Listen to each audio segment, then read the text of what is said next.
as tonight's play in this series, Saturday Night Theatre presents Howard Marion Crawford in Carrington, V.C.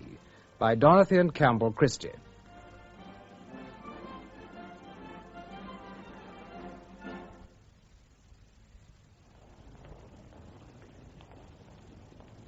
Good morning, Sergeant. Is this the scene of the great trial? No, through that door. That's the court-martial room. What do we do, Sergeant? Just walk in? No one just walks in here.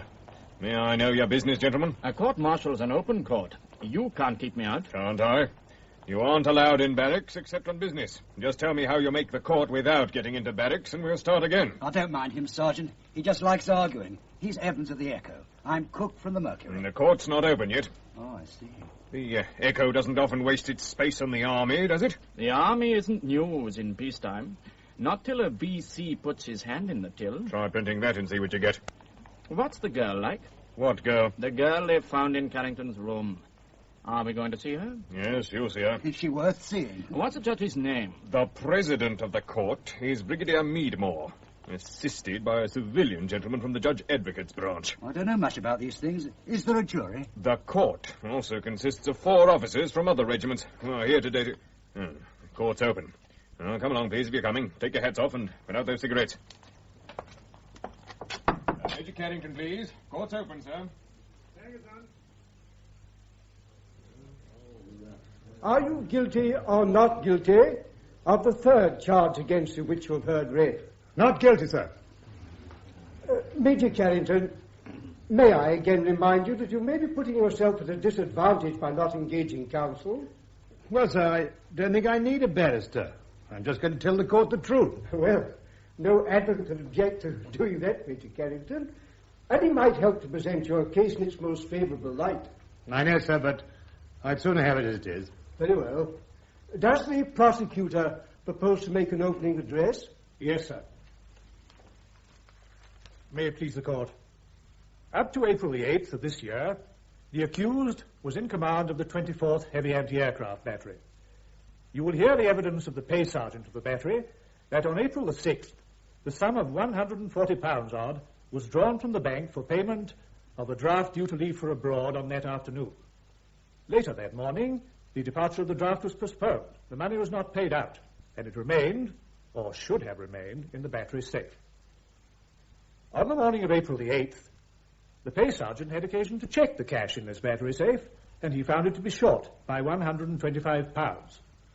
You will hear the evidence of an official of Lloyd's Bank, Crayshot, that on the morning of April the 7th, the accused, whose bank account was overdrawn, paid in person £100 in £1 notes, and at the same time transferred to the account of his wife in a London bank the same sum of £100. You will hear the evidence of a brother officer of the accused, who on the same morning of April the 7th was given by the accused £25, again in £1 notes, and asked to invest this sum at the best price he could get on a horse called Peter Pan. Now, this horse was running that afternoon in the Royal Artillery Gold Cup at Sandown Park, and it was ridden, successfully as it turned out, by the accused. There is, as so often where fraud is alleged, no direct evidence. No one saw the accused take the money from the safe, but it will, I think, be quite clear to you, when you've heard the evidence, that these 125 £1 notes in the possession of the accused on the morning of April the 7th were the same notes which had been lodged in the battery safe the previous day. In the second charge, that of absence without leave, you will hear the evidence of the accused commanding officer, Colonel Henniker, who expressly refused Major Carrington leave of absence to ride in the Royal Artillery meeting. You will hear of a heated interview in which the accused announced his intention of absenting himself to ride whether he had leave or not. And you will hear that he did so absent himself. Touching the third charge, Colonel Henniker had issued a regimental order that officers were not to entertain officers of the Women's Royal Army Corps in their single quarters in barracks. Evidence will show that the accused disregarded this order. Now, gentlemen, I conceive it my duty to point out to you that in this case it is for the accused to establish nothing. The burden of proof rests on the prosecution. If, at the close of this case, you are not satisfied that the prosecution has discharged that burden, it will be your pleasure to acquit the accused and let him go free. If, however, you decide that the prosecution has discharged its task, then the terms of your oath will leave you no alternative other than to find the accused guilty of the charge or charges. That is all I propose to say at this stage. With the court's permission, I will now proceed to call evidence. Call Sergeant Owen. You are number 962473, Sergeant Owen of the 24th Heavy Anti-Aircraft Battery, Royal Artillery. No, sir. I beg your pardon? Bombardier Owen, sir. Fulton, what's all this? He's down on my list of witnesses as a sergeant, sir.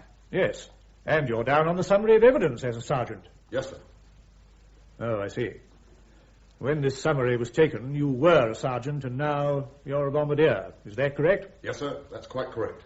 You are pay sergeant, or pay bombardier, of the 24th Heavy Anti-Aircraft Battery? No, sir. Bombardier Owen, we'll take this in stages. On the 6th of April this year, were you pay sergeant of the 24th Heavy Anti-Aircraft Battery? Yes, sir. Thank you. On that date, was the battery commanded by the accused, Major Carrington? Yes, sir. Do you see Major Carrington in court? Yes, sir. On the afternoon of the 6th of April, was a draft from the battery due to leave for overseas? Yes, sir. Did you, as pay sergeant, make out a cheque on that date for £140, 8 shillings and 9pence on the impressed account for payment of that draft? Yes, sir. Did the accused sign that cheque, and was it cashed? Yes, sir. What happened to the money which had been drawn? I put it in the battery safe, sir. So there was, for the moment, more money than usual in the safe. Yes, sir. Who had the key? I did, sir. Do you always keep the key of the battery safe? Yes, sir. Is that usual? I couldn't say, sir. Highly unusual and strictly against regulations. Well, sir, the Major always said he was more likely to lose the key than I was to pinch the cash. Was the key continuously in your possession from the morning of the 6th of April until, say, noon on the 8th? No. What happened to it? Don't look round at the accused, please. Just answer my question. The Major borrowed it on the morning of the 7th. Did he give it back to you? Oh, yes, sir, same morning. Now, we pass on to the next day, the 8th of April.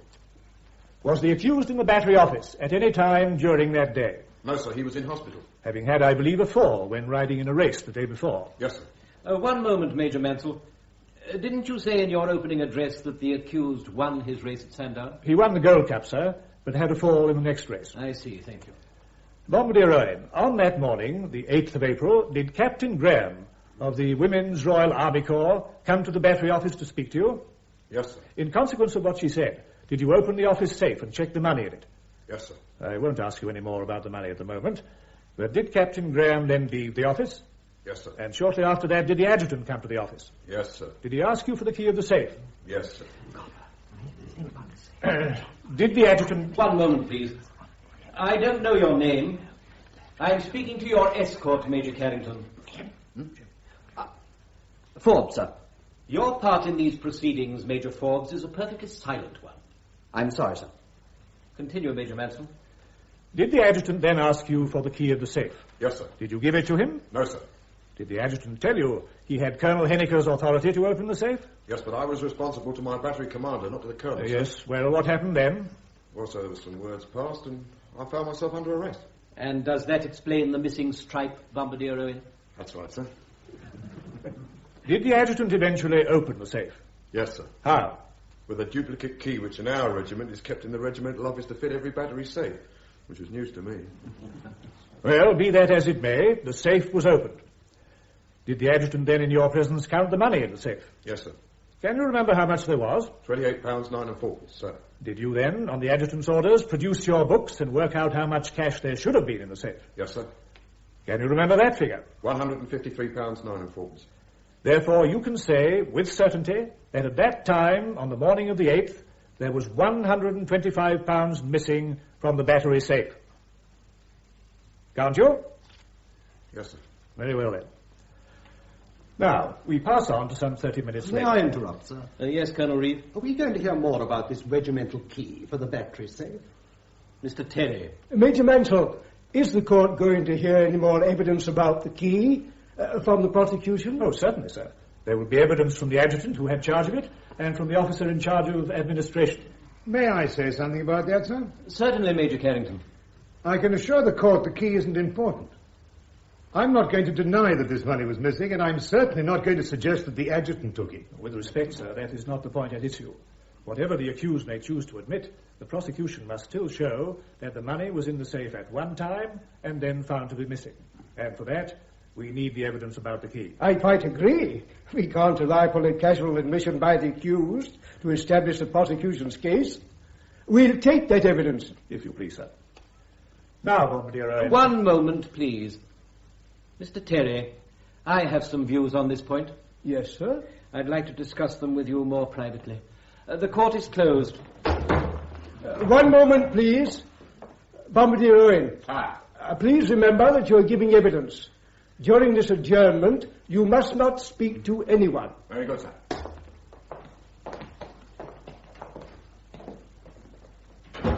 I think I must remind you, Mr. Terry, that there is only one president of this court-martial. Certainly, sir.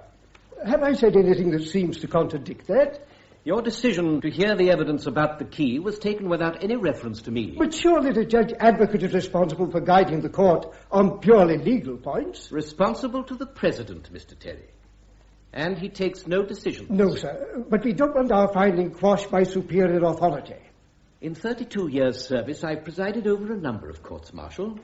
I've seldom had the benefit of a judge advocate's assistance, and I've never had a court quashed yet. I certainly have no wish to usurp your authority, sir. I'm sure you haven't, Mr. Terry.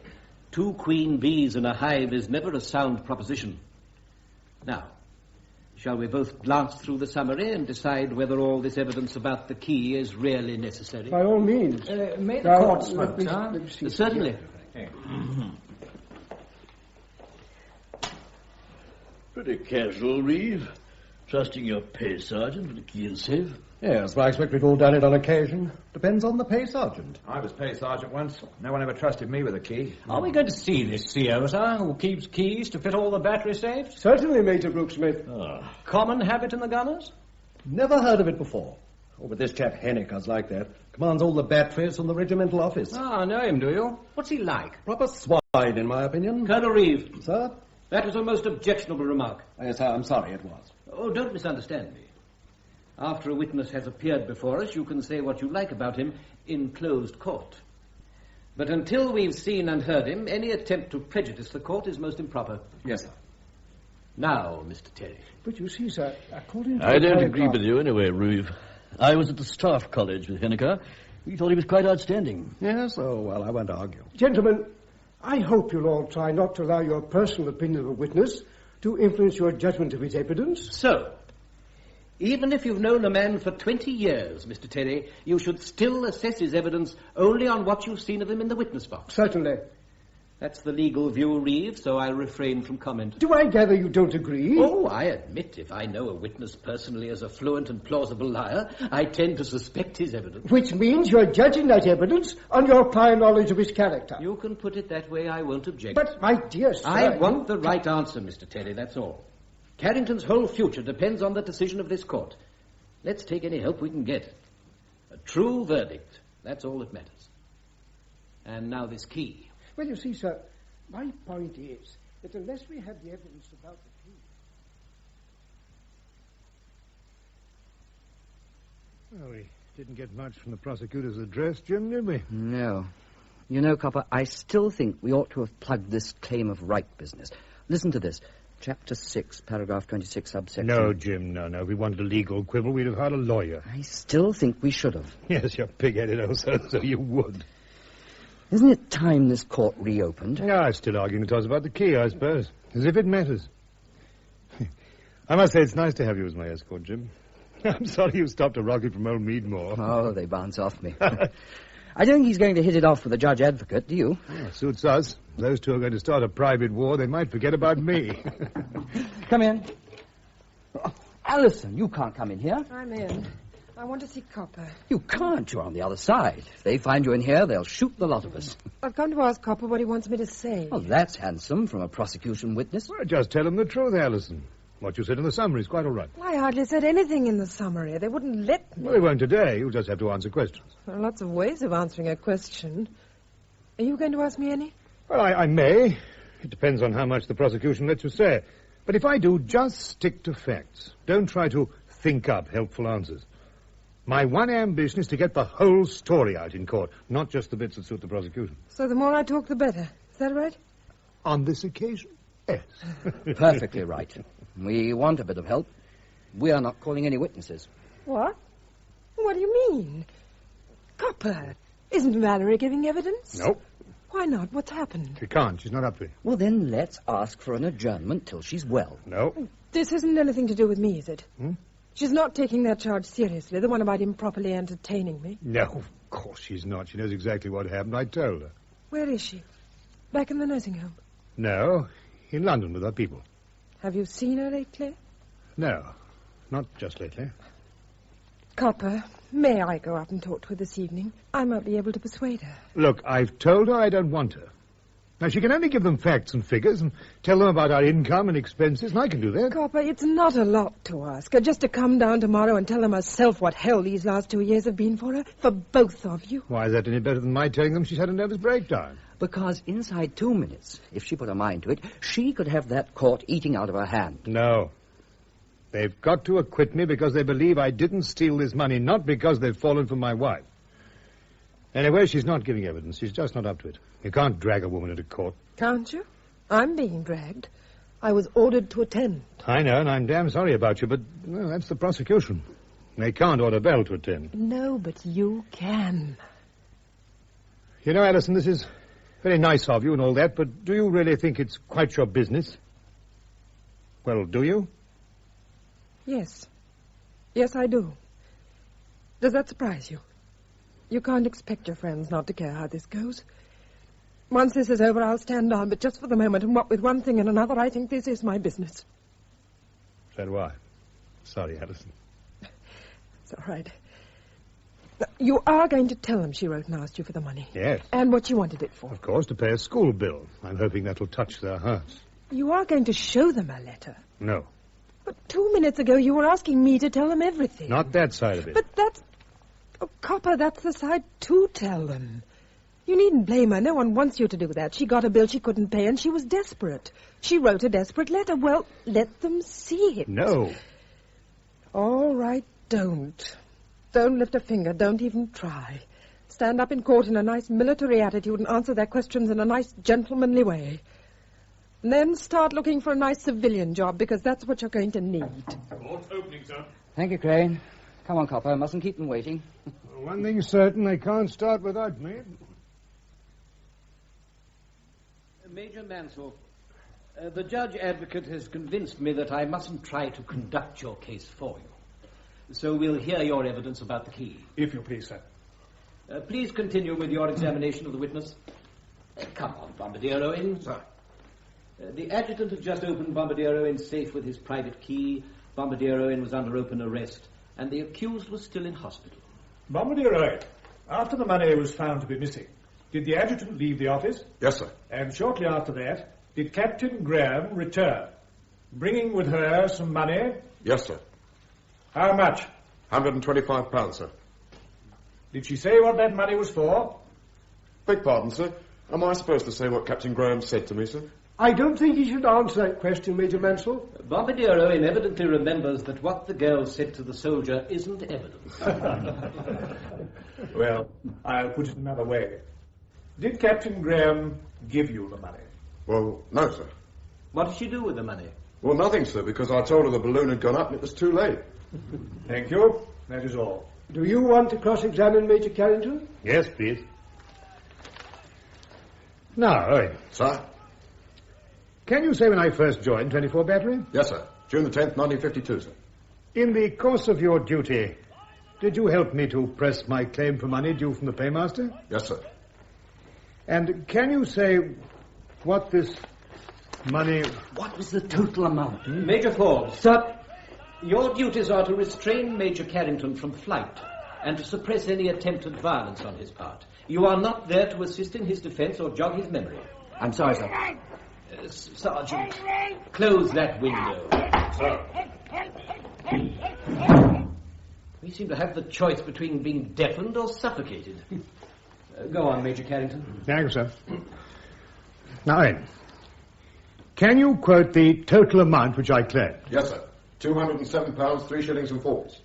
Can you say what the money was due for? Yes, sir. Disturbance allowance for 3 moves in 11 months. Command pay in Hong Kong for just over 5 months in 1952.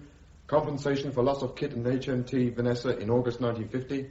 And 7 minor items, sir. And the period covered by these claims? Over 2 years, sir.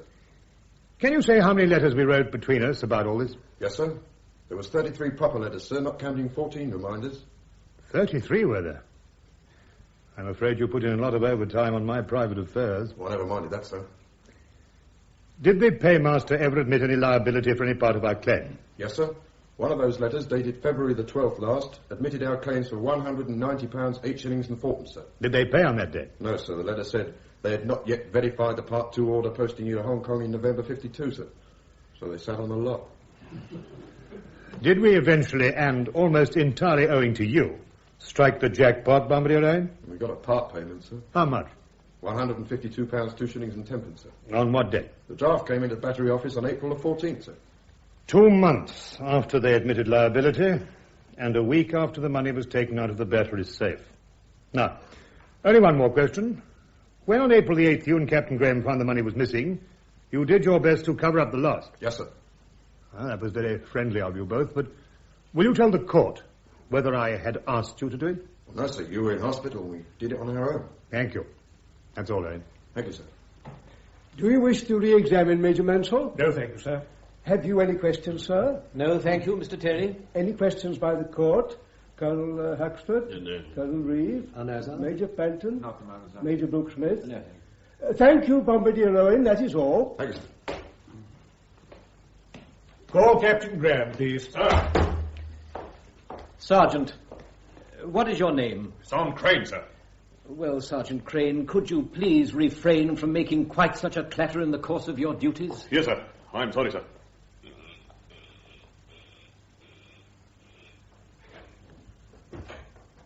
It is quite possible to be smart without stamping.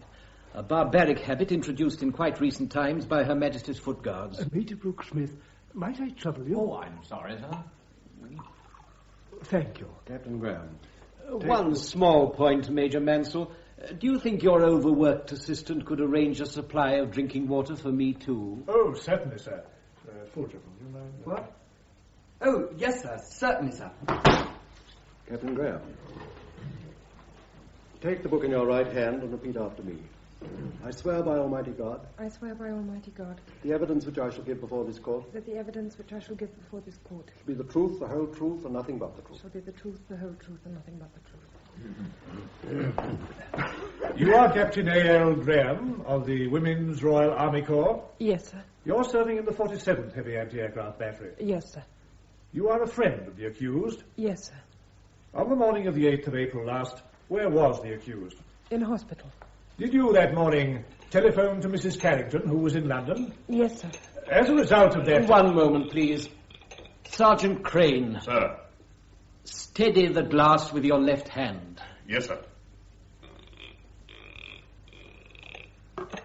Thank you. As a result of that telephone...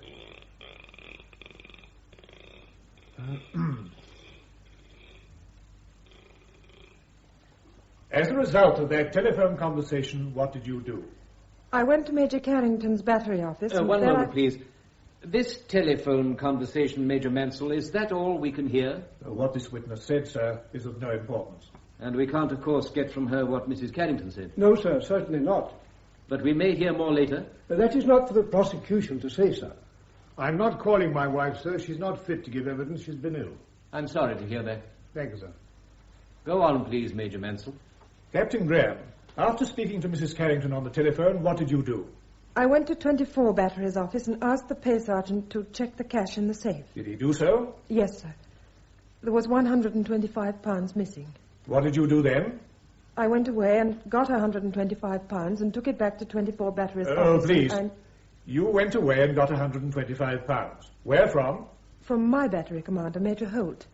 I knew he was holding some money for Major Carrington. I see. So you took this money? I took it back to 24 Battery's office, meaning to put it in the safe. But I was too late. The cash had already been missed.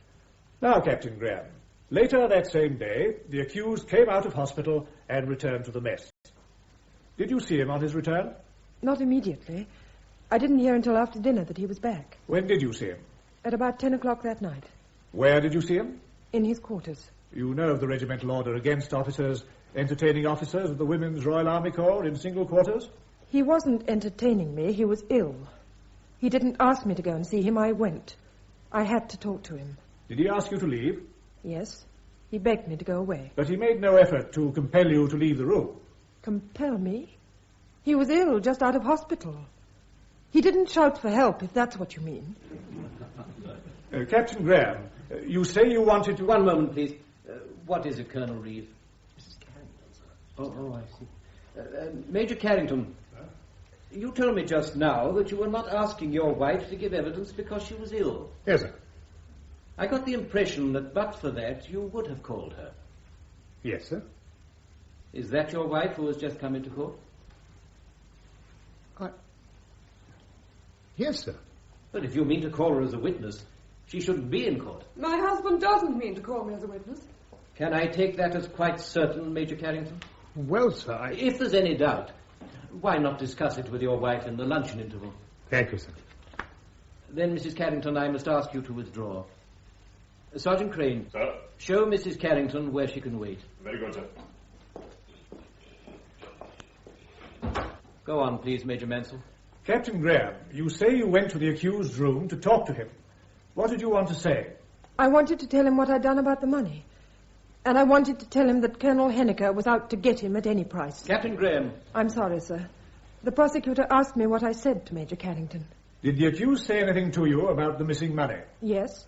He said he'd taken it. Did he tell you what he'd done with it? Yes, he said he'd sent £100 to his wife and given the rest to Major Holt to put on the horse he was riding in the Gold Cup. And this horse won. Hence the mysterious fund which Major Holt was holding. Yes, sir. How long were you in the accused's quarter that night? About an hour, I think, till Colonel Henniker came in. What happened then? Colonel Henniker was very rude to me, sir. He said some quite outrageous things. I think you must regard that as one of the risks of your profession, Captain Graham. Just tell the court what happened. I can't, sir. He and Major Carrington started an argument, and I left the room. As a matter of fact, I was sent out of the room. Thank you, Captain Graham. That is all. Major Carrington, are you cross-examining? Yes, please. Captain Graham, on April the 8th, when you found I'd taken £125 from my battery's safe, you went to a lot of trouble to try to put it back. Yes. Please don't think I'm not grateful. But had I asked you to do that? No, you hadn't. You were in hospital and you didn't know anything of what I was doing. Thank you. Now, you say that I had told you that night I'd taken this money. Yes. Had you ever heard me say before then that I might do that? Yes, but I hadn't believed you. Please, will you tell the court about that conversation? It was on the day before. In the morning, about 10 o'clock. I met you coming out of Colonel Henniker's office. You said you'd had another row with him about the money the government owed you. Go on. Well, you said he wasn't doing a thing to back up your claim and you were sick of waiting. You said you told him that, and you told him you were going to take the money out of the battery safe. Thank you, Captain Graham. That's all. Major Mansell? No, thank you, sir. Any questions, sir? No, thank you, Mr. Terry. Any questions by the court? Captain Graham, thank you, that is all. Will you take Major Holt now, sir? Oh, I think we might, if that suits you, sir. Just as you like, Mr. Terry. We could take Major Holt, or what's the time? We could take luncheon. As you please, sir. Luncheon, I think. Adjourning until 2:15. The court is adjourned. I was trying to organize something about my dog.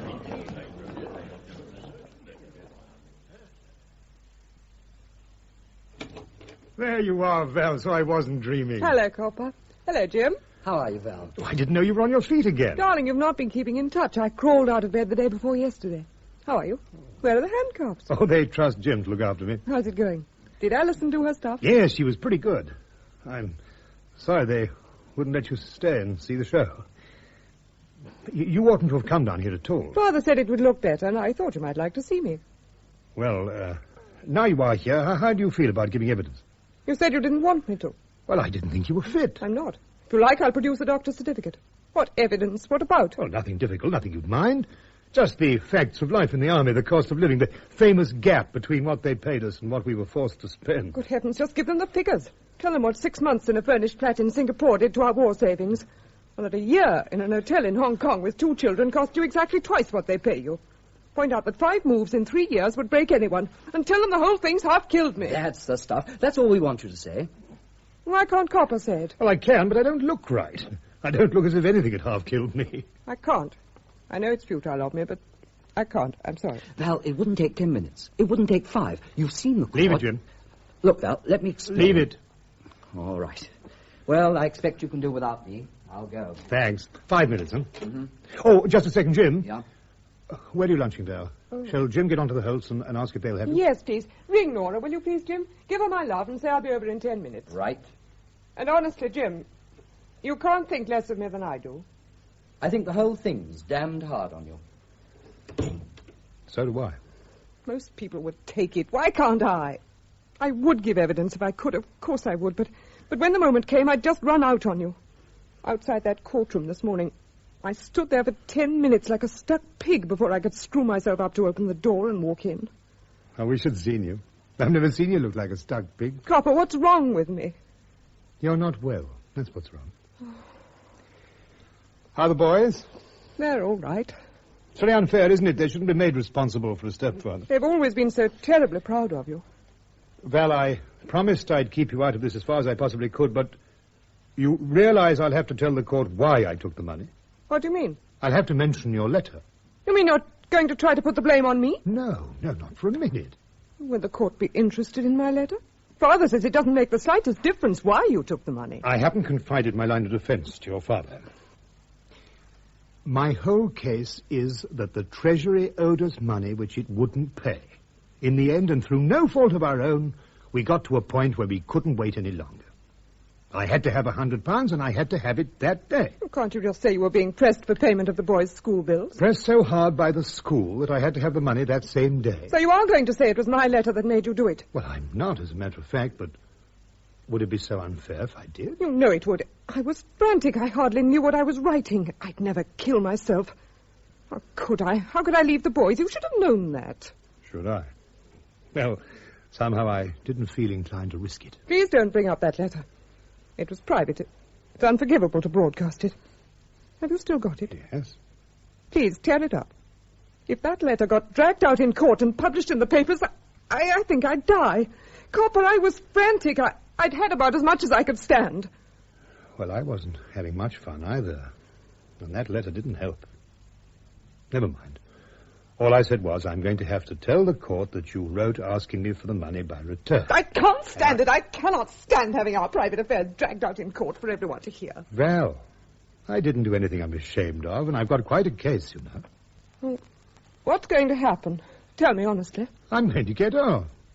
Well, I took the money openly. I told Henniker I'd take it, and I took it. Whatever that was, it wasn't fraudulent. No, it was crazy. You knew he'd have you court-martialed if you took it. He said so. Suppose you do get off. What do we do? Well, isn't there only one thing to do? Don't we pick ourselves up and start again? In the army? Yes, of course. Why, of course? Copper, we can't. Let's face it, we can't live. We've tried it, always. Tell me one more thing we can give up or go without. Oh, yes, I know. The boys. A cheaper school. Well, that I won't do. Anything else you like, not that. Well, once we're out of debt... No, we still couldn't do it. We'd still be £10 short every month of what we've got to have if we're to live as we're expected to live and educate the boys. You mean leave the army? Yes. Well, where will you ever get to after this? Will you ever be promoted? Yes. Yes, of course I shall. If I'm acquitted, and I shall be, this won't hurt me. Won't it? Won't you always be the man who pinched the cash and got away with it? Oh, yes, and wasn't there something about another woman? Oh, no one's taking that third charge seriously, not even the prosecution. Lucky for you, I'm not, isn't it? My one solitary virtue. I'm not jealous. Not all that virtuous. You've never had cause to be jealous. Copper, let's chuck the army. It's the only thing I can do, the only job I'm trained for. And incidentally, it's the only thing I want to do. Oh, well. Do you want me to stay down here this afternoon? No, that's all right. Then I'll get back to London after lunch. When will this finish? Should finish tomorrow. I'll ring you when we get the answer. Yes, please. You still haven't told me what we do when this is over. go on as we are, I suppose. Well, living apart, you mean? Till we've straightened things out. Till we're out of debt. Well, what else can we do? Well, we could start again together, couldn't we? Straighten things out together? Oh, Val, I know how hard it's been for you, but I've had, 5 months without you and 3 weeks under arrest with this hanging over me. And then a week ago, I wrote to you and told you I loved you, and I tried to tell you how much. I dragged out everything I felt about us and put it down on paper. And you didn't even answer. I couldn't. I tried. It's no use making promises you know you won't be able to keep. Copper, I don't think we've had a chance. These last 2 years, we've taken everything. They've been fatal. Even the past's gone, the time when we were happy. It seems to me we've always been in trouble. We've always been apart. We've never been in love. Well, that isn't true. You know it isn't. Val, Nora's come to fetch you. She's got the car. I'm ready, Jim. Goodbye, Copper. Good luck. Val, we can't leave things like that. Let's wait and see. Perhaps when this is over. Oh, let's leave it, Copper.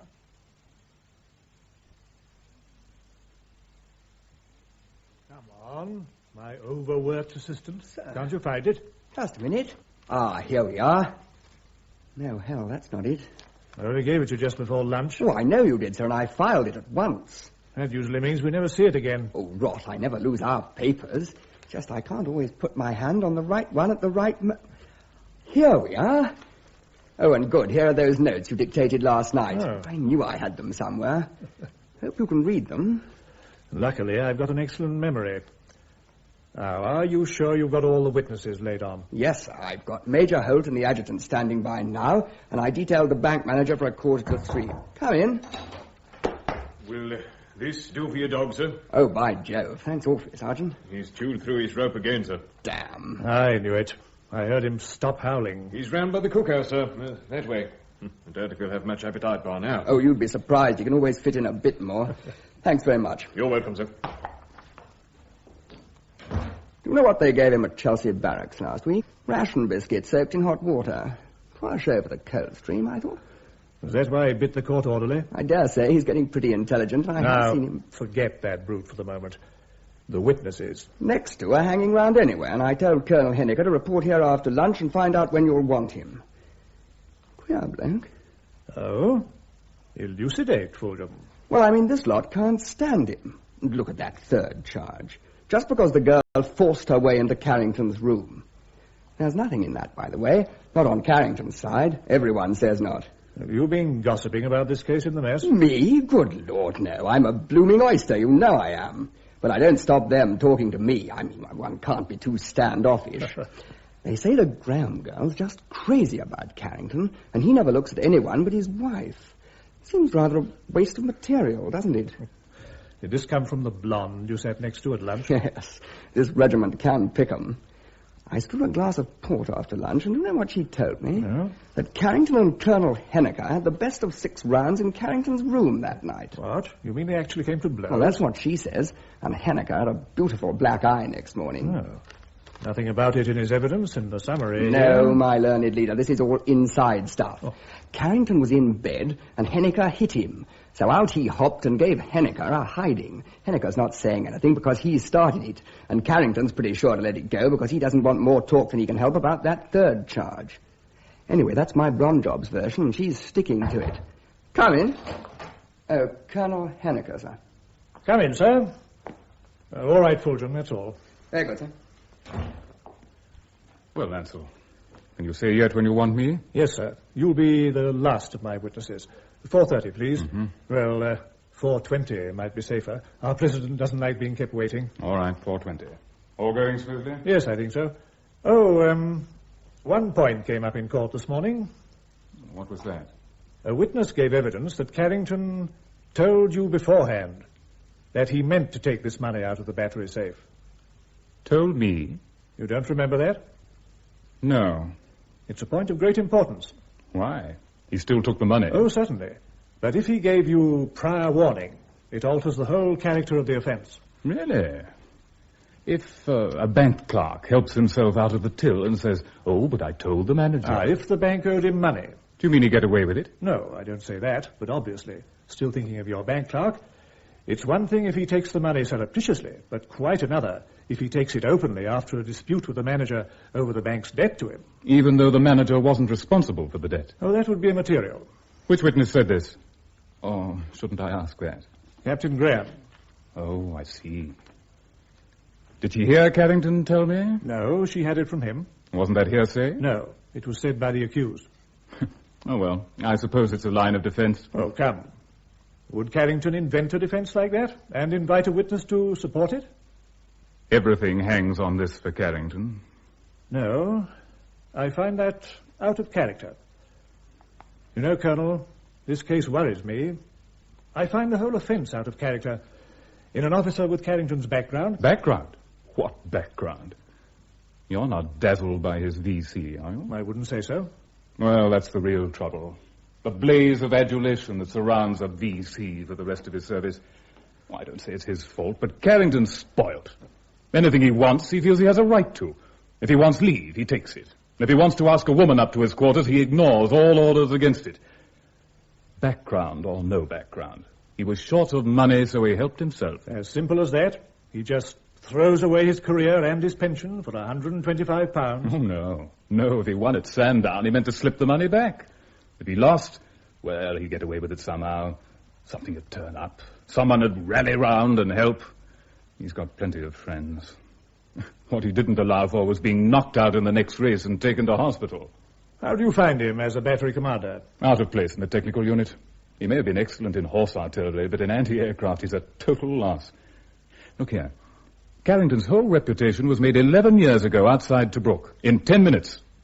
He took over the layer's seat on a 25-pounder from a wounded Lance bombardier and knocked out 5 German tanks. Well, that's more than most of us could do. Very few of us got the chance. I don't underrate what he did, but I didn't want a gun layer here. I didn't even want a war hero. I wanted a battery commander for a highly technical unit. And they gave me Carrington. Still, he's not being tried for inefficiency, is he? No. You're entitled to impute inefficiency as a reason for refusing his leave. That was my reason, of course. And my only one. Well, 4:20. Yes, please. I shall have to put that question to you in court, sir. Which question? Oh, about whether he confided his intentions in me or not. Yes. If you want the truth, you'd better. Come in. Oh, I'm sorry. Oh, come in, Captain Graham. 4:20 then, Mansell. Yes, please, sir. Well, Captain Graham, what can I do for you? I was wondering if I might be allowed to go back to my office this afternoon, sir, to do a little useful work. I'm sorry. No, I was afraid not. The moment I let you go, some new point would come up, and the President would want to recall you. Is it very urgent, your work? Not really, no. To be honest, I just want to get away. I find this harrowing. Yes, I'm sure you do. No one's enjoying it. Don't let them throw him out. You know very well that doesn't rest with me. Not in theory, no. Not in any way. It's for the court to decide when they've heard the evidence. Or as much of the evidence as you let them hear, sir. Captain Graham, if you're going to talk like that, I'll have to ask you to leave my office. Oh, no, please. I'm terribly sorry. I always say the wrong thing when I'm frightened. You can't want to see him chucked out. My duty as prosecutor is to behave impartially and to bring the whole of the transaction before the court. Do you know the whole of the transaction? Not yet. I've only heard one side of it. Not even that. Just the bare bones of one small bit of one side of it. I know he behaved like an idiot, so does he, but he's not like that, really. If you want to know what he's really worth, walk across that barrack square and ask the first man you meet. Captain Graham, you're wasting your talents. It's the court you should attack. I have got one question. Yes? You said this morning that Major Carrington told you he warned Colonel Henniker he was taking this money. Did Major Carrington tell you that? Yes. Are you sure of that? Yes, perfectly sure. What started the trouble between Major Carrington and his colonel? Jealousy. A woman? Nothing so reasonable. What was Colonel Henniker doing during the war? That's more like it. Ack Command. The whole contest. He never got overseas? No. Woolwich, Chatham, and all stations stood over. Never out of touch with the Southern Railway. You don't blame him for that, do you? Me? I blame him for everything. Oh, come now. Oh, all right, I know. He's one of our leading technicians. He couldn't be risked overseas. What is it, Fulton? The President's back from lunch, sir. Oh, Captain Graham, Mrs. Carrington's looking for you. Oh, thank you. Where is she? She's just outside. I'll tell her you're here. Oh, thank you. So I can't do anything with you? I'm afraid not. Well, thank you for rejecting my advances so nicely. One thing. What? I'm supposed to set an example in barracks. When you're asking our commanding officer what happened in Major Carrington's room that night, please get him to make it quite clear that the accused and I weren't locked in each other's arms or anything. Now, that's a reasonable request. All right, I'll do that. Oh, come in, Mrs. Carrington. Val, this is Major Mansell. He's the prosecutor, but that isn't his fault. How do you do? How do you do? And I'm afraid, goodbye. If you want to stay here, Captain Graham, please do. Oh, thank you, sir. Alison, can you drive me to the station? No, I'm afraid I can't. I can't leave this place. I thought you'd gone. What's happened? My taxi hasn't come. What train are you catching? 2:26. If I miss that, I'll have to... Oh. Just the person I'm looking for. Good afternoon, Mrs. Carrington. Who are you? The name's Evans, the Echo. What do you want, Mr. Evans? Oh, just a word about the case with Mrs. Carrington. Nothing to worry, huh? We won't publish anything you don't like. We don't want anything published. Oh, now, Mrs. Carrington, there's a lot of interest being taken in this case, and we want to tell them the truth. You can hear the whole story in court. I never covered a case yet where the court heard half the story. Take your own evidence, for instance. Just when you began to interest me, you stopped. What do you mean by that? I want to find someone who can tell me about the fight in Major Carrington's bedroom. Fight? Was there a fight, Alison? There wasn't a fight, Mr. Evans. Who told you there was? Oh, now, Captain Graham, are you telling me Colonel Henniker bumped his eye on a swing door and Major Carrington barked his knuckles on the windowsill? Well, they could have, but I don't think so. Nor does the mess waiter, nor does Colonel Henniker's batman. Mrs. Carrington, your taxi's here, madam. Thank you, Sergeant Crane. Alison, you've never heard of this? No, of course not. I think someone's been pulling your leg, Mr. Evans. Well, could be, of course. I was there. I ought to know. Mrs. Carrington, would you say that your husband was the sort Mr. of... Evans, I wasn't there. But if there was a fight, nobody told me. Okay. My mistake. Sorry, Mrs. Carrington, I must have got it wrong. Your train, Val, you'll miss it. What?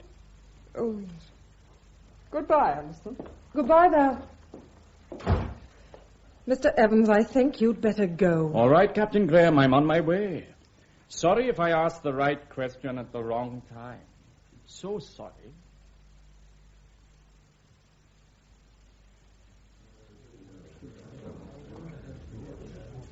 Now, Colonel Henniker, after you had this report from the adjutant, did you send for Captain Graham? I did, and she told me that on this... Not what she told you, please. Just what you did.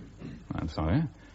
Well, I decided that I'd wait until the accused was discharged from hospital and then call upon him for an explanation about the missing money. Yes. Well, that brings us to the evening of the day the accused was discharged from hospital. Will you tell the court what happened that night? I dined in the mess, and during the evening I heard, quite by chance, that Major Carrington was back in his quarter. I went up to his room, where I found Captain Graham.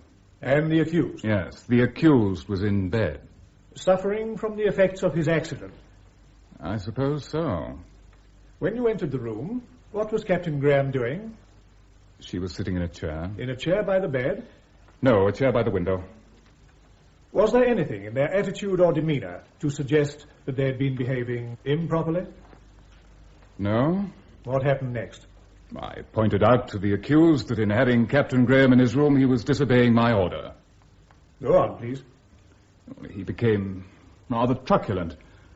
In the end, I ordered Captain Graham to leave the room, and I put Major Carrington under arrest. Thank you, Colonel Henniker. That is all. Oh, Lord. Major Carrington, do you wish to cross-examine? Please. Just a moment. Sergeant Crane, sir. It's a dog, sir. I'm glad we agree. Please silence it. Very good, sir. If you would be good enough... Shh.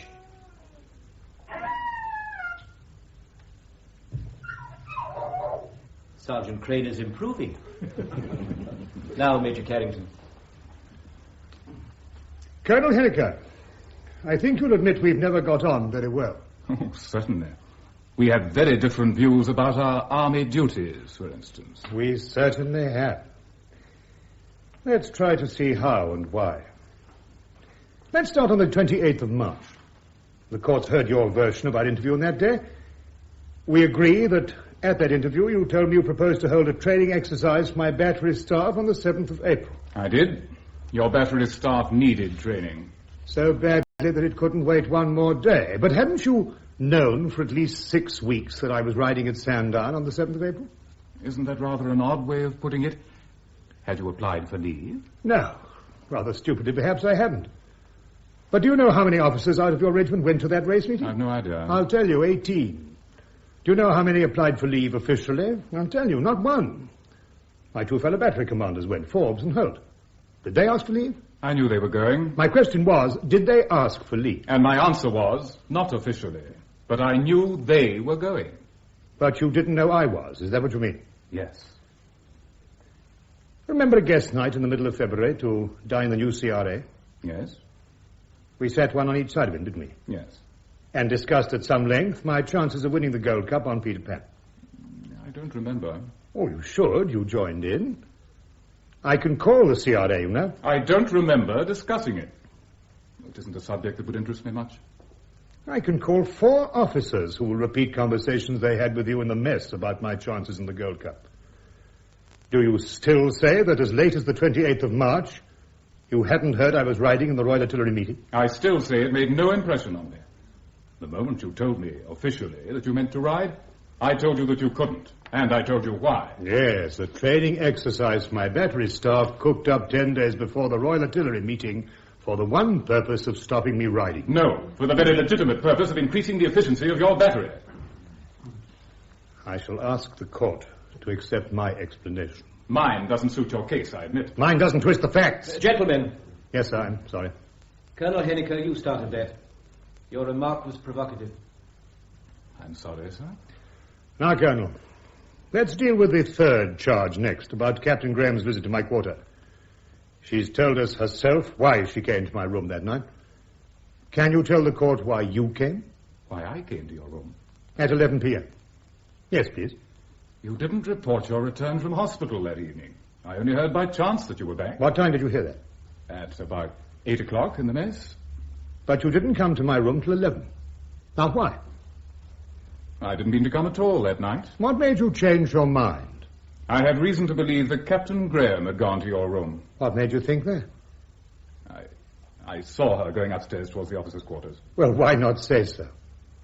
What time was that? About 10 o'clock. About 10 o'clock? And you waited till 11 before you followed her. Now, why? I was hoping that she'd come down again and that I could overlook the matter. You were hoping that you could overlook a breach of discipline by me? Well, we won't spoil that one. Let's go on to the remaining charge, the charge about the money. Here I admit I behaved very foolishly. I gave you a magnificent opening and you took full advantage of it. Is that remark in order? No. Major Carrington, I don't want to hamper your cross-examination. I'm sorry. Colonel Henniker, this charge of fraudulent misapplication. Let's start on the 7th of April last. Did I come to your office then to talk to you about my finances? Yes. Did I tell you I was unable to meet my debts? Yes. Did we discuss the money the government owed me? Yes. A subject we'd often discussed before. We had indeed. And when I asked whether the paymaster had acknowledged my last letter, did you tell me you hadn't sent it on? Yes. I said I thought it a bad letter. Rude and exaggerated. You hadn't said that to me. I said it then. Did you refuse once more to take any urgent action? I refused to ring up the War Office or to send a series of personal telegrams, which was your other suggestion. Did I tell you I was pretty desperate that morning, that things had rather come to a head? You told me at some length about your stepson's school bills and your wife's breakdown in health.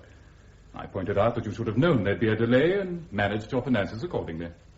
For 3 years I'd been kicked round the world, never more than 6 months in any one station, never getting a government quarter, paying through the nose for furnished houses and hotel rooms, never knowing whether Major Carrington, Major Carrington, I don't want to keep interrupting you, but you'll have an opportunity to give your evidence later. Thank you. All right, Colonel Henniker, let's just say we had one more row about the money. But now we come to a vital point. When you were giving evidence just now, the prosecutor asked you, Did the accused say anything to you about his intention to help himself to money from public funds? Do you remember that question? Yes. And your answer was nothing whatever? It was. I thought I might have misheard you.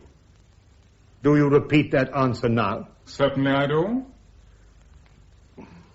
I repeat my very words. I said, if they won't pay me, I'll pay myself out of funds and see what they say to that. You don't remember that? No. Then you won't remember your answer. I naturally don't. I'll remind you.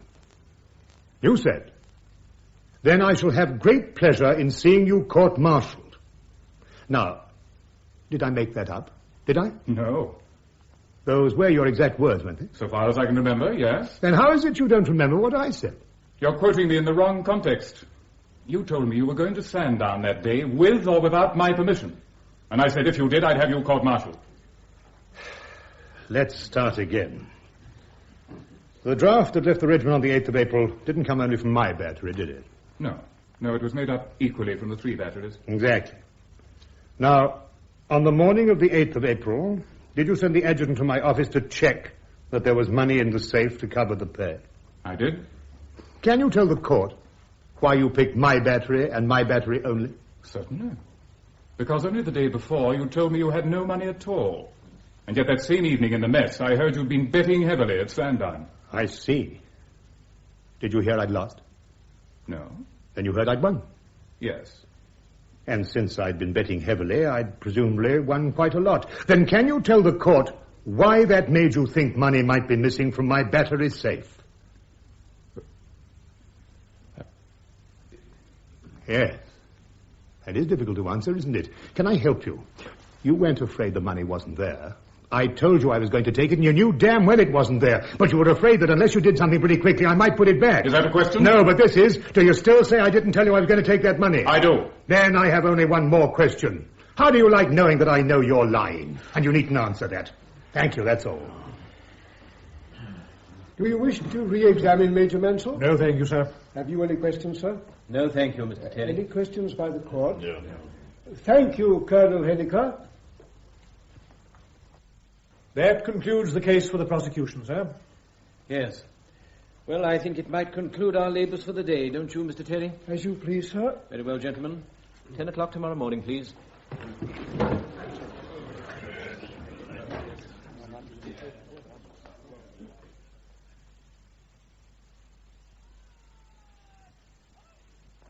But Jim Henniker's hated my guts from the moment I joined. To be honest, you've never wasted much tact on him. No, and that's why we're here. It's time Val showed up, isn't it? Yes, just about. There he is now. Henniker? Strutting across the barrack square on his way to torment the regimental office. Oh, what luck. He's seen a cigarette end. Now he's pointing it out to Sergeant Connolly. Now he's made him pick it up. Now he's showing Connolly how to salute. What? In front of the recruit squad he's supposed to be instructing. You know, if he'd ever got to the war, someone would have shot him in the back the first week, and what a lot of trouble that would have saved. All right, you are. Still, I think he's slipped up over this.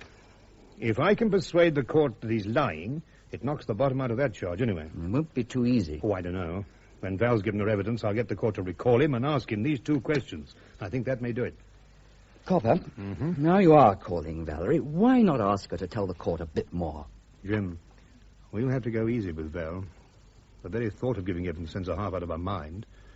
If you knew what work I had on the phone last night to persuade her to come down at all... Well, all I'm suggesting... I only want one thing from Val. I want her to help me convince this court that Henniker's lying. Nothing else. I've promised her she won't be asked anything else. Unless the court hears what sort of letter she wrote to you, they're going to think that what you really wanted was money to bet with at Sandown. Now, why shouldn't she tell them the truth? I wrote to my husband and told him that unless I got £100 by return, I was going to put my head in the gas oven. Is that hard to say? If she hasn't got the decency to stand up in court and tell Jim. Yes? Shut up. You've been trying to say something like that for a long time. Well, now you've said it. Don't say it again. Come in. Excuse me, sir. Gunner Allen brought you Sam Brown. The man's an incurable optimist. Thank you. Beg pardon, sir. Son Major Clark asked me to wish you luck today, sir. He says the battery is looking forward to seeing you back in command tomorrow. That's nice of them. Thank you, Soncred. Thank you, sir. This won't do the battery much good, whichever way it goes. I might have thought of that, mightn't I? It's a nice bit of leather, isn't it? Belonged to my governor. Where do you think those two have got to? Her train's late, that's all. I'm sorry about that, Jim, but we needn't fight about it. No. But you realize that if this court decides to believe Henniker, you may find yourself in prison. They're not going to believe him. That letter, Jim, it's not the threat to kill herself. I wouldn't mind so much saying that, but... Oh, you know how it is. You lose your temper and write to someone, and you don't mean half you say, and the moment it's posted, you're sorry, and then... Well, to have it dragged up and read out in court and see it in all the newspapers, well, I just won't do it. I'd hate it as much as Val would. Come in. She wasn't on that What? train. Are you certain, Alice? Quite. I saw every passenger pass the barrier. What's the next? 10:22. If she's on it. She will be. She's got to be. I told her it was vital. Why not ring London and make sure she started? Shall I? Please, yes. It's Kensington 7011. I'll settle up with you later. Well, with my girls on the switchboard, the government will stand you that one. If she isn't here, we'll demand an adjournment, that's all. Copper, Yeah? when you rang her up last night, did she sound all right? Yes, she didn't like it, of course, but... Yes, she was all right. Why? Well, that reporter, I told you how much he upset her. Come in. Oh, thank the Lord. What happened, Val? I went to meet you. I couldn't face coming by train. Father drove me down. Copper, I don't think I can do this. Oh, I'm afraid you must. You promised you wouldn't call me only yesterday. I know, but things have changed. We can't let Henniker get away with perjury. All right, come on then. Let's start. If you're going to ask me questions, you'll have to teach me the answers. There's only one question, and I only want the truth. Just tell the court what I said to you on the phone the morning I sent you the £100. You said you told Colonel Henniker you were going to take the money, and he said he'd put you under arrest if you did. Well, that's all. And now it's up to you. Copper, did you and Colonel Henniker have a fight? Well, sort of. What about? He came to my room that night and said something I didn't much like about Allison, so I called him a dirty-minded snooper, and he didn't much like that. Allison, who were you trying to keep it from yesterday? The reporter or me? Oh, the reporter, of course. Go on, Copper. Well, he sort of slapped at me, schoolgirl-like, and I lost my temper and knocked him flat. It wasn't much of a fight. It wouldn't have filled the Albert Hall. And you were there, Allison? Yes.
Some people have all the luck. Wish I'd seen it. Isn't this coming out in court, Copper? No, it doesn't suit either of us to bring it out. Alison, what was it he said about you? Oh, you know the sort of thing he'd say. He thought he'd walked in on an amorous scene. Now, even he couldn't think that. We were sitting at opposite ends of the room. You might have just got there. No. No, he started up about the time Alison and I got stranded on our way back from Manabir. Did I hear about that? Oh, you heard all about it, and so did everybody else. It was in February. We got snowbound and spent the night in a pub. I wrote to you, Val. Oh, yes. So you did. Well, he said that it was bad enough when we made excuses to stay at hotels together, but when we started the same thing in barracks and so on. The court's open, sir. Thank you, Sergeant Crane. Well, How queer of you, Copper, not to tell me all this. Not if you'd been here, I would have. I didn't want to make things sound worse than they are. So you've told everybody but me? No, he told no one but Jim. Everyone else had to guess. Oh, Val, if you're thinking of letting it worry you, don't. Let's concentrate on our real trouble. Time we went in, Copper. Come on. When do you want me? No? No, not just yet. Just wait here till they call you. Oh, we'll both wait. Now, don't worry, Val. Just answer my questions and we'll be all right. Once this is over, we'll be all right.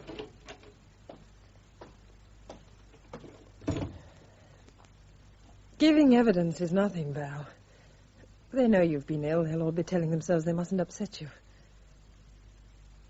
Only yesterday, in this room, Copper was telling me how much he loved me, how much he'd missed me, begging me to come back to him. Perhaps you don't believe that. Of course I believe it. He does love you. He's missed you terribly. He certainly doesn't love me. Nor you him, I suppose. Yes, I love him. But that needn't worry either of you. You'd never have known it if you hadn't left him. So it's all my fault? I didn't say that. But you meant it. Oh, I'm sure everyone would agree with you. I left Copper because I was out on my feet, ill with worry and overwork. I left him because living together we couldn't pay the rent or the grocer's bill. Val, try to be fair to Copper. You not only left him, you didn't write. You wouldn't let him go to see you. Yes, I know you were ill, but remember all that. Don't take it out of him over this. Take it out of him? I mean, don't hold it against him. Don't stay away from him again till he's so lonely and miserable that he doesn't care what happens. Oh. Well, you won't do that, will you? Oh, come. Even Copper can't have things all his own way. Valerie.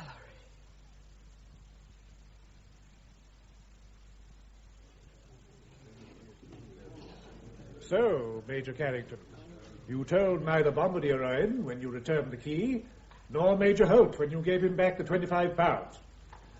For someone who wanted to advertise a grievance, weren't you being remarkably reticent, even secretive? I told Colonel Henniker I was going to take the money. The court has heard Colonel Henniker deny that. And I told Captain Graham. She doesn't deny. Ah, yes, Captain Graham. You say you met her when you left Colonel Henniker. Well, what did you tell her? I told her I was going to take £100 out of my battery safe to send to my wife. And I told her in plain soldier's language what Colonel Henniker could do about it.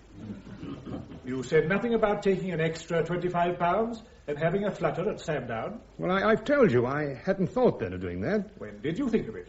Not like taking the £100. It was an idiotic last-minute impulse, a sort of spit in the paymaster's eye. Which would have allowed you, if your gamble had come off, to put all the money back in the safe. Certainly not. That was never my intention. I'll repeat that. That was never my intention. Well, let's get back to Captain Graham and see what she did next morning after she'd rung up the hospital. Let's. She then rang up your wife in London to tell her you were better. Yes. In consequence of this telephone conversation, she went at once to your office, where she and Bombardier Owen found £125 missing from the safe. Yes. She then went and got £125 of your winnings from Major Holt and hurried back to return it to your safe before it was missed. Major Carrington, does any of that look as if you told her you were taking this money for advertisement? You've heard her say that none of it was done at my request. Please, will you answer my question? Certainly. When I told her I was going to take £100 out of the safe, she didn't believe me. She didn't believe it till she heard from my wife I'd actually sent her the money. And after that, her one idea was to clear up the mess. She didn't think it would pay to advertise, and how right she was. This advertising, when was it going to start? When were you going to tell anyone you'd taken the money? As soon as the order to pay the draft came through. I meant to ring up the regimental office and tell Colonel Henniker the cupboard was bare. I was rather looking forward to that moment. And meanwhile, you said nothing to anyone. Except to my wife. Ah, yes. Your wife. Thank you, Major Carrington. That is all. Major Carrington, your difference of opinion with the paymaster about the money owing to you had lasted many months. More than a year. And ever since you were posted to this regiment 11 months ago, you have been pressing your commanding officers to support your case for immediate payment. Yes, without much effect.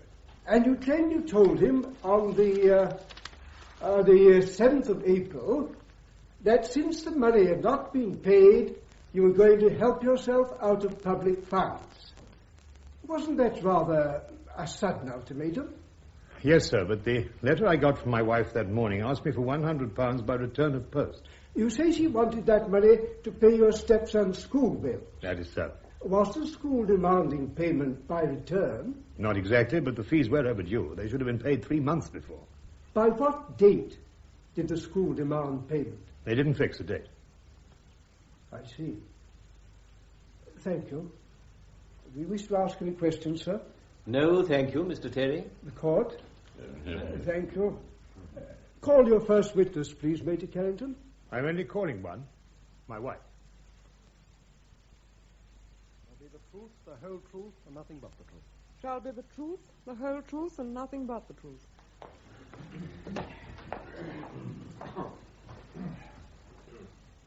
All right. Yes. I won't keep you long. I only want you to... One moment, please, Major Carrington. We have to establish the identity of the witness. Oh, yes, of course. I'm sorry. You are Mrs. Veridina Carrington and my wife, aren't you? I am. There's only one thing I want to clear up with you. On the 7th of April last, did you get a telephone call from me at about 11 o'clock? Yes. Can you tell the court, quite shortly, what we said to each other? Well, you said you'd just told your bank to send me £100. Yes? You said you'd taken it out of your battery safe. Go on. I think I told you were mad. What did I say? I don't remember. I know I begged you to go and put it back at once. Yes. Yes? Then what did I say? Well, did I mention Colonel Henniker? I don't remember. We talked for some time. Yes. And what did I say about Colonel Henniker? Val, this is important. Try to think. Didn't I tell you I had a difference of opinion with Colonel Henniker? No, really, sir, we can't... You mustn't leave the witness, Major Carrington. Val, did we talk about Colonel Henniker? No, I don't think we mentioned him. What's this, Val? I don't think so. I can't remember. You can't remember what? I can't remember what you wanted me to say. I simply want you to tell the truth about what I said. Is that difficult? I'm telling the truth. Are you telling the court, on oath, that you can't remember one word I said about my scene with Colonel Henniker? No, I can't. An hour ago in my room, you remembered it. When I rang you up last night, you remembered. Yes, last night I knew just what you wanted me to say, but now it's gone. Do you know what you're doing? Yes, and I still can't remember. That's all, sir. I have no more questions. Do you want to cross-examine Major Mansell? No, sir. Mrs. Carrington, your husband has told the court at some length and on oath about this telephone conversation he had with you, and he has called you with apparent confidence to corroborate his account of it. Are you sure he did not tell you on the telephone that he had warned Colonel Henniker he was going to take this money? Yes, quite sure. Any questions, sir? Yes. Mrs. Carrington, do you remember writing a letter which your husband received that same morning? Yes, I remember it. Did it contain an urgent request for money? I asked him for some money to pay the balance of my son's school bills. Urgently. Did you tell your husband you must have it by return? Not by return. No, not by return. Mrs. Carrington, are you sure of Yes, quite sure. May I re-examine, sir? On this point about the letter, certainly. Val, that letter. You admit you asked me for £100. Yes? Do you deny that you asked me to send it by return? Yes. Do you deny that you threaten violent action if you didn't get it. Violent action? Threaten to kill yourself. I never said that. I'd like to quote from the actual letter. Major Carrington, are you producing that letter? No, but I want to quote from it. If you're going to question the witness on that letter, it must be produced for the inspection of the court. I doubt if my wife would think that fair. Copper! Major Carrington, is that all? Yes. That's all. Any questions by the court? Thank you, Mrs. Carrington. Major Carrington, are you ready to make your final address to the court? Yes. I'm ready.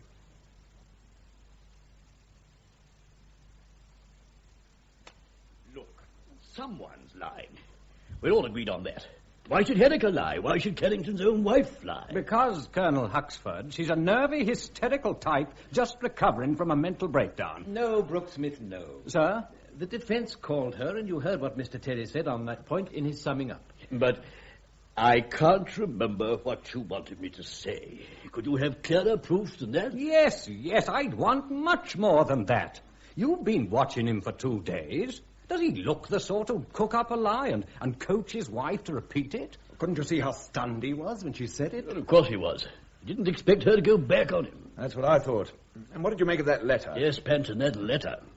He talks a lot about some letter. We hear of his wife demanding money by return, going to commit suicide if she didn't get it. And when she flatly denies it, he pulls the letter out of his pocket, the letter, presumably. He reads this famous letter through carefully to himself, and he tears it up. You didn't think that was queer, Reeve? No. First he thought, well, we can settle that. And then he thought, no. Not if it means reading this out in court. Reeve. Yes, sir? You're making that up. Well, sir, I know Carrington. Well, I still don't see why his wife should lie. I mean, what reason she got? Oh, my dear Panton, she's a woman. They don't need a reason for lying. Are you married, Major Brooksmith? No, sir. I nearly was once. Ah, I see. Anyway, I think there probably was something between Carrington and the Graham girl.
That would account for his wife's performance. Look, Carrington says he had good reason for taking the money.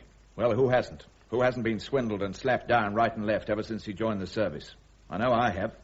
But I haven't paid myself back out of the safe. Not yet. He talks a lot about the cost of living, constant moves and all that. You're not going to Well, say haven't that we all- moves aren't expensive, Benton. Know that it's easier to keep two boys at school on a major's pay? No, but his two kids cost £140 a term.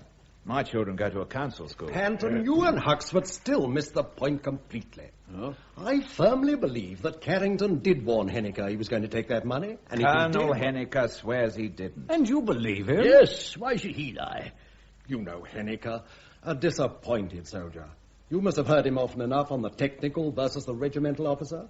Anyone who went fighting in the late contest starts 0-40 with Henniker. And Carrington's VC would make him see red. You seriously think Henniker'd go so far as to perjure himself? No need to call it perjury. By this time, his version's the only one he believes. Well, Colonel, I don't mind calling it perjury.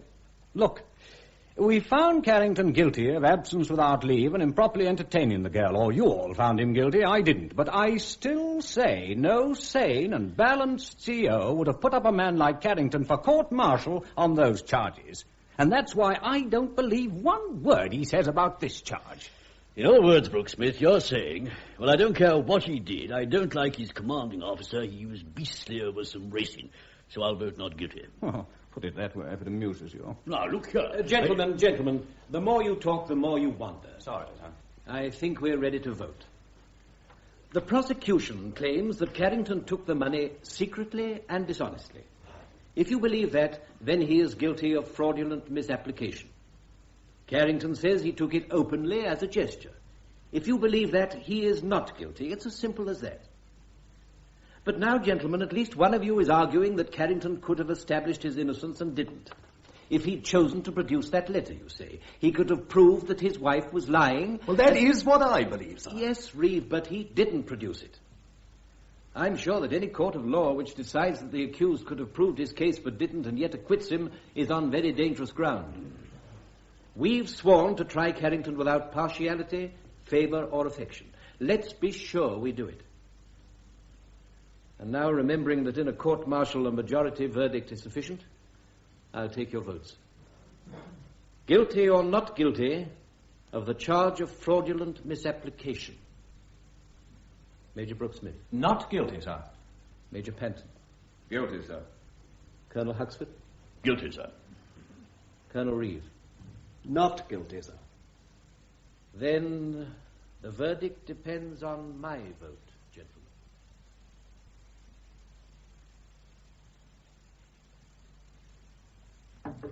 I don't want any visitors, Jim.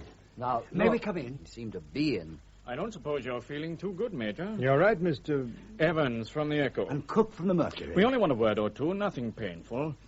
First, are you going to appeal? No. Oh, just like that, eh? Ah, what do you think of this sentence? Fair enough. After that verdict, they could have sent me to prison. Oh. Well, it always sounds better that way. Carrington VC goes out with a smile. My God. Look here, clear out. Any plans for the future, Major? No.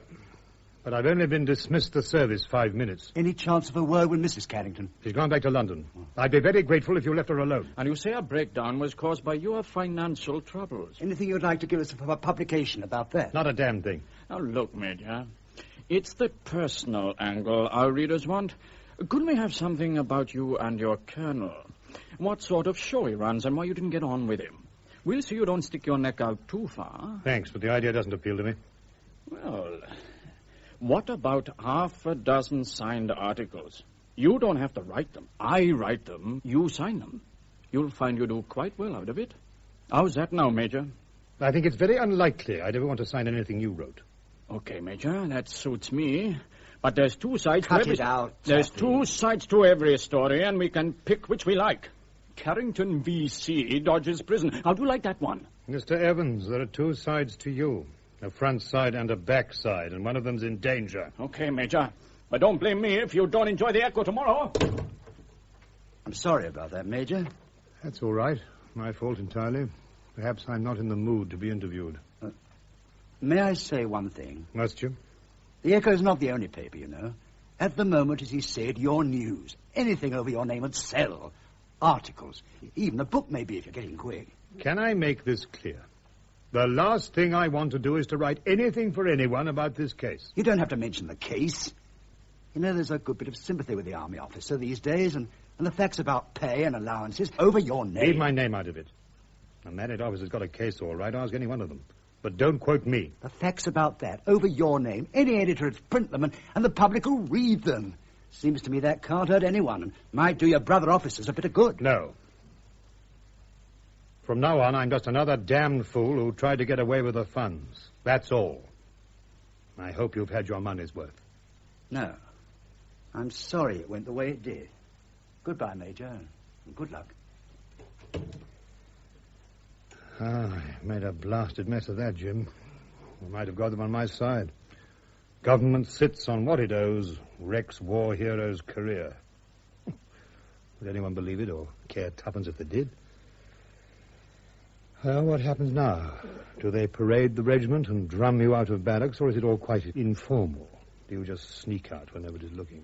You don't do anything until the sentence is confirmed. Don't you? I've a damn good mind to clear out now, and I don't see who's going to stop me. You? I might, if I had to. Copper, I'd fight it. I'd appeal. A waste of time. On what they heard, they couldn't have brought in any other verdict. On what they heard. Oh. I've got a message for Copper. Colonel Reeve wants to know if he can see you for a minute. No, thank you. I'll see him. Jim's disappointed in me, Ellison. He thought I could take it. And can't you? No, I don't think I can. Copper... I still can't believe it. But, Copper, were you crazy? Why didn't you show them a letter? All through this business, tearing up that letter is the one thing I've done that I'm quite sure I won't regret. What happens now? Nothing. She says she's through. Copper, you've seen her? No. She left a note. Oh. And that's all she said. Nothing else. What are you going to do? I'm not going to do anything. I'm going to stop thinking I can't live without her and tell myself I can. After this morning, only a fool would cherish ideas about starting again. There was a moment in court when the bottom dropped right out of everything. I'll take good care to remember it. I don't think you ever get down to telling yourself you can live without someone until you're half out of love already. Lovers aren't all that sensible. Copper, I know you don't love me, but until you get on your feet again, there may be times when you feel lonely or up against it. There will be. Yes, well, remember me. If you want me any time or anything, just whistle. I'll come. Alice. No, don't answer now. I must go.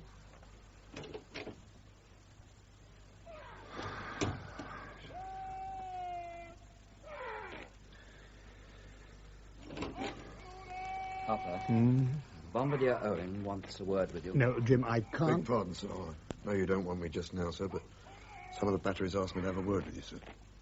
All right, Harry. Well, I'd like you to know, sir, there's not one last joined recruit that don't know better than that court-martial.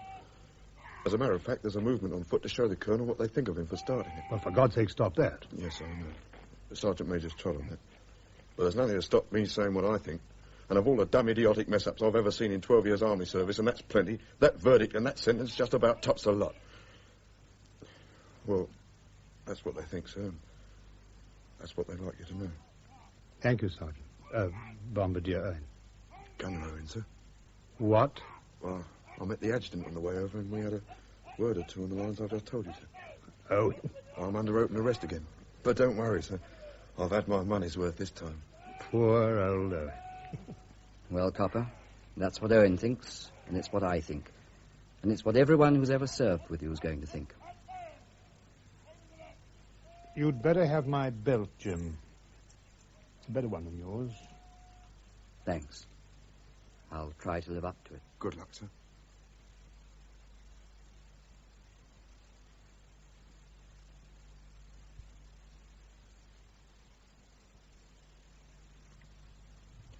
That was Carrington, V.C., Adapted for radio by Peggy Wells from the play by Dorothy and Campbell Christie.